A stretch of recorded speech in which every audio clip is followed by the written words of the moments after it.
Alors, semaine passée, on a parlé de Proverbe 24, verset 3. Vous vous rappelez, la maison est construite sur la sagesse. Le fondement est toujours Jésus, le fondement est toujours la vie spirituelle.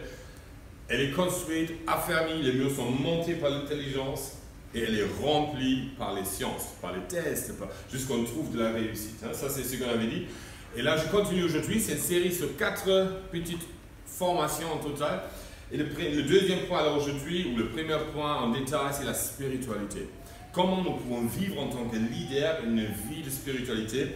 Et pour ça, j'ai pris un texte dans la parole qui est assez simple, qui est assez connu. Je suis sûr que vous avez déjà entendu un jour dans votre vie. Matthieu, chapitre 6, versets 9 à 13. Notre Père qui est aux cieux, que ton nom soit sanctifié, que ton règne vienne, que ta volonté soit faite sur la terre comme au ciel. Donne-nous aujourd'hui notre pain quotidien. Pardonne-nous nos offenses, comme nous aussi nous pardonnons à ceux qui nous ont offensés. Ne nous induis pas en tentation, mais délivre-nous du malin, car c'est à toi qu'appartiennent dans tous les siècles le règne et la puissance et la gloire. Amen. Pourquoi je choisis cette prière de notre Père?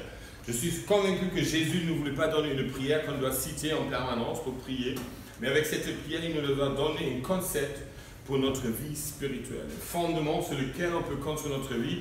Et la chose qui est tellement importante, vous vous rappelez, le fondement décide la taille d'une maison, le fondement décide sur la dimension d'une maison, sur son poids, etc. Et c'est pourquoi c'est tellement important de construire notre vie spirituelle. Alors on va prendre verset après verset, on va regarder un peu, ça commence avec notre Père, qui est aux cieux, que ton nom soit sanctifié, que ton règne vienne, que ta volonté soit faite sur la terre comme au ciel. Je pense qu'une des premières choses, la base de toute notre spiritualité, de notre vie spirituelle, c'est la louange et la reconnaissance. Et je ne sais pas si vous le faites, mais je vous encourage une chose, tous les jours d'avoir des moments, les moments bien concentrés sur la reconnaissance. Alors, faites-moi plaisir, pas simplement des prières de type général. Seigneur, je te remercie pour la croix. Mais qu'est-ce que la croix a fait dans ta vie et d'être reconnaissant pour ça? Qu'est-ce que Dieu est en train de faire dans ta vie et d'être reconnaissant pour cela? C'est de méditer les bonnes œuvres de Dieu dans ta vie. Parce que le plus qu'on y médite et le plus qu'on est reconnaissant, le plus fort notre fondement devient. Parce que quand il y a des difficultés, quand il y a des challenges qui peuvent être dans notre vie spirituelle, on va se rappeler de ses bienfaits, on va se rappeler de sa fidélité, et même si ça va mal, on va traverser les moments de difficulté parce qu'on a déjà vécu du bien. Donc c'est tellement important d'avoir régulièrement, tous les jours, une vie de reconnaissance et de louange. Mais au même moment, dans ce verset-là, il dit, ça parle de la volonté de Dieu, ça parle de son règne et de vraiment, dans notre vie spirituelle, regarder est-ce que Dieu a sa juste place d'autorité dans mon cœur. Est-ce qu'il est vraiment l'autorité suprême ou est-ce que je discute les valeurs du royaume de Dieu? Est-ce que je discute et je dis dans Serge, ah ça c'est pas aussi important, ah ça c'est... Je ne m'occupe pas aujourd'hui de cette valeur-là, je ne le prends pas si au sérieux, il n'est pas aussi important pour moi. Et ça c'est vraiment tellement important. Ça veut dire la parole nous dit de méditer sa parole et méditer notre cœur et de regarder mais qui est vraiment l'autorité suprême. Et quand la parole dit quelque chose, est-ce que je l'applique à 100%, à 80%, de temps en temps ou pas du tout? Et ça, honnêtement, je pense que chacun de nous va se trouver un moment ou l'autre où on découvre on ne vit pas à 100% selon la parole de Dieu. Et le Notre Père nous montre, si nous voulons avoir un fondement solide, on ne peut uniquement le vivre si vraiment sa volonté à 100% et à 100% notre fondement. Et on a besoin pour ça de prendre du temps. Et la parole, alors la parole de Dieu, la Bible nous dit que la parole en lui-même est comme un miroir. Quand nous regardons la parole va nous montrer notre réalité parce qu'on se compare, on peut se comparer nous-mêmes avec ce qu'on lit dans la parole. Et la parole, ça ne se discute pas. La parole, ça ne se diminue pas à 80%, à 50%, à 40%. La parole est 100% ou pas de tout. Notre deuxième étape dans notre travail de fondement de notre vie spirituelle quotidienne, comme il est écrit, donne-nous aujourd'hui notre pain quotidien. Et on peut facilement dire, Seigneur, sois ma provision, Seigneur, je te demande pour mon pain quotidien. Mais je ne crois pas simplement que Jésus voulait dire uniquement de regarder, de demander Dieu qui nous donne le pain quotidien. Mais encore une fois, première chose, de nous rappeler qui est vraiment notre provision. Est-ce que notre provision, c'est notre emploi? Est-ce que c'est notre chèque de salaire que je reçois? Est-ce que ma provision est la CAF ou d'autres choses? Ou est-ce que ma provision est vraiment Dieu? Qu'est-ce qui est la différence? Si la provision est vraiment de Dieu, et ça implique la même chose, ce même verset, est-ce que je suis fidèle dans mes engagements? Encore une fois, sa volonté soit faite. Alors, veut dire, moi je suis leader, et en tant que leader, en tant que responsable, je suis demandé d'être exemple. Si Dieu est ma provision, et mon argent, mon revenu vient de n'importe quelle source, ce même Dieu demande de moi la dîme, par exemple. Alors, je regarde dans cette phase de prière, donne-moi mon pain quotidien, est-ce que je tiens mes engagements? Parce que Dieu, il tient ses engagements. Et si je demande Dieu de me donner mon pain quotidien, il y a OK. Et de notre côté, est-ce que je lui donne la prémisse? Est-ce que j'ai compris que ça vient de Dieu? Et si la CAF me fait un chèque de 500 €, je sais que la première chose est au moins 50 € pour l'Église, pour le royaume de Dieu. Et si mon salaire est de 2000 € ou de 1000 €, peu importe, je sais que le premier 100 ou 200 € appartient à l'Éternel et je le donne. C'est quelque chose de vraiment regarder, est-ce que mes engagements sont solides? Parce que qu'est-ce qui se passe? Le moment où il y a des creux, la première des choses, en tant que chrétien, je serais tenté d'arrêter. C'est les prémices. Et la parole nous dit, je serai traité comme un voleur. Parce que Dieu nous dit qu'on vole. Alors, fondement solide, financier, si on veut servir Dieu, responsable, exemple, c'est aussi dans les finances. Et qui nous amène à la question, comment je gère ma générosité? Parce qu'honnêtement, si je ne suis pas généreux en général, je vais couper de partout. Alors, générosité en finance, c'est une chose, j'en viens d'en parler. Générosité en temps, générosité en amour, générosité en attention pour les personnes. Si je suis radin en tout. Et si je suis généreux en tout.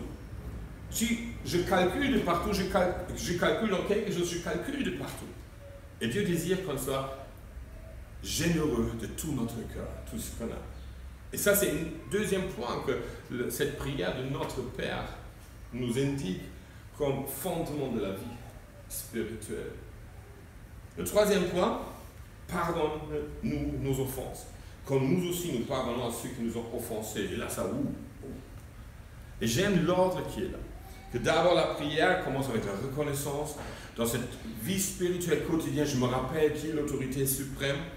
Deuxièmement, il regarde, est-ce que j'ai vraiment gardé mes engagements de la générosité? Pourquoi? Parce que si je ne suis pas profondément généreux, une des premières choses qui va venir, je ne serai pas généreux dans le pardon des péchés. Pardon des personnes qui me font mal. L'amour pour mes ennemis même. D'accord? Ça devient de plus en plus difficile. Et mon cœur se ferme. Et honnêtement, je commence une vie de médiocrité spirituelle. J'accepte qu'il n'y a plus une qualité spirituelle énorme, un fondement solide, Christ visible dans tous les domaines de ma vie, mais que dans certains domaines. Alors, ce verset-là, pardonnons-nous nos offenses, je vérifie l'état de mon cœur. Pas simplement, Seigneur, est-ce que j'ai péché, mais quel est l'état de mon cœur envers d'autres personnes, par exemple? Est-ce que certaines personnes, quand je pense à eux, c'est tout de suite négatif? Est-ce que je sais qu'avec certaines personnes, je n'arrive même pas à parler positif? Etc., etc. Et toujours chercher la réconciliation. Si je sais qu'il y a quelque chose entre moi et quelqu'un, peu importe à cause de quoi et à cause de qui, est-ce que je cherche la réconciliation? Comme la parole dit, on a un ministère de la réconciliation, ça veut dire que je prends l'initiative. Et le leader, le responsable, est toujours celui qui fait le premier pas. Toujours. Et c'est là où on découvre aussi la maturité d'une personne. Est-ce qu'il est en attente que quelqu'un vienne? Il devait vraiment s'excuser auprès de moi. Ou est-ce que je vais envers la personne et je cherche à me réconcilier sans moindre accusation? Et la phase la plus difficile dans tout cela aussi, comme Jésus nous a dit, de bénir nos ennemis. Je ne sais pas si tu le sais, tu as des ennemis. Moi, j'ai des ennemis. Alors, on sait que c'est combat spirituel, et d'abord notre ennemi est spirituel, mais il trouve toujours des hommes et des femmes à utiliser. Alors, on est face à des personnes. On a des personnes qui veulent nous faire du mal. Et bénir ses ennemis ne veut pas les prier pour eux. Bénir des ennemis veut dire de faire des actes pratiques pour leur faire du bien. C'est pas toujours évident. Et ça c'est la force d'un responsable. Et c'est tellement important. Pourquoi ça? Parce que, en tant que responsable, tu auras toujours des personnes qui sont contre toi. Tu ne seras jamais le bien-aimé de tout le monde. Et le plus de personnes pour lesquelles tu es responsable, le plus grand est le nombre de personnes qui ne t'aiment pas, qui sont contre toi. Chrétien ou non chrétien. Il faut apprendre à bénir ses ennemis pour ne pas être déstabilisé dans notre vie de tous les jours. Notre prochain point, ne nous invite pas en tentation, mais délivre-nous du malin. Il faut qu'on fasse face à nos combats spirituels. Chacun de nous a ses combats spirituels personnels. D'accord? Alors, on a des tentations, on tombe dans les tentations, on reste debout dans les tentations, mais les tentations sont là. D'accord? Et si j'ignore mes tentations, je ne fais pas face à mes tentations, je ne peux pas être un vainqueur de mes tentations. Alors, il faut être honnête. En tant que leader, en tant que responsable, être honnête. Pour vous donner un exemple, moi, je prends au moins 1 à 2 fois par an le temps avec un ami proche et je demande de me demander toutes les questions sur mes péchés, sur mes tentations. De tous les domaines. Ça peut être le truc le plus intime, la sexualité, ça peut être la chose la plus simple. Il me demande toutes ces questions et je réponds honnêtement. Parce que je veux faire face à ma réalité.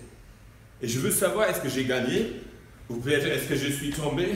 Est-ce que j'ai chuté? Est-ce que j'ai eu des difficultés? Mais si je ne suis pas honnête avec moi-même, je ne vais pas gagner. Je ne serai pas vainqueur. Je vais plutôt cacher mes difficultés, mes combats. Je vais le mettre à côté, que personne ne le voit. Alors, soyons des responsables qui sont capables de définir et de s'ouvrir. Et je vous encourage, si vous n'avez pas une personne de confiance, cherchez une personne de confiance. Ça ne doit pas être quelqu'un de l'église, mais quelqu'un, ça serait bien s'il soit chrétien, que vous pouvez prier ensemble, mais auquel vous pouvez vous confesser, vous ouvrir, vraiment, et parler de vos combats spirituels. Et notre Père finit avec, car c'est à toi qu'appartient dans tous les siècles le règne, la puissance et la gloire. Finissons toujours nos temps avec le Seigneur, encore une fois, avec la louange. Ça commence avec la louange et la reconnaissance, et ça finit avec la louange. Parce que, pourquoi ça? Parce que je suis convaincu que Dieu est toujours positif. D'accord? Peu importe comment tu vas dans ta vie, peu importe lesquelles sont les circonstances, tes combats, au début Dieu est positif, à la fin Dieu est positif. Il a une telle confiance en nous. Et je me rappelle, en nos temps d'école biblique, c'était une chose difficilement à accepter au début. À la fin, ça est devenu une habitude. Tout le matin, pendant 2 ans, j'étais accueilli avec la même phrase dans notre temps spirituel, temps de louange. C'était « Est-ce que tu vas bien? Ça m'est égal. Regarde, fixe ton regard sur Jésus. » Alors, ce n'est pas notre état du bien-être ou du mal-être qui change le regard de Jésus sur nous. Et si nous fixons notre regard sur Jésus, qu'est-ce qu'on découvre? On découvre celui qui nous regarde toujours d'un regard d'amour. On découvre celui qui a toujours les bras ouverts. On découvre celui qui nous tient la main comme à Pierre quand il était en train de couler sur l'eau pour le remonter. D'accord? Parce que Dieu est celui qui sauve, il est celui qui nous fait toujours remonter. Mais la seule manière qu'on puisse vraiment le faire, c'est que si nous osons regarder dans le miroir de notre réalité. Et ça, c'est là où notre Père nous aide vraiment. Je vous encourage de temps en temps de lire ou de le reciter ou de reméditer sur cette prière de notre Père pour regarder où j'en suis.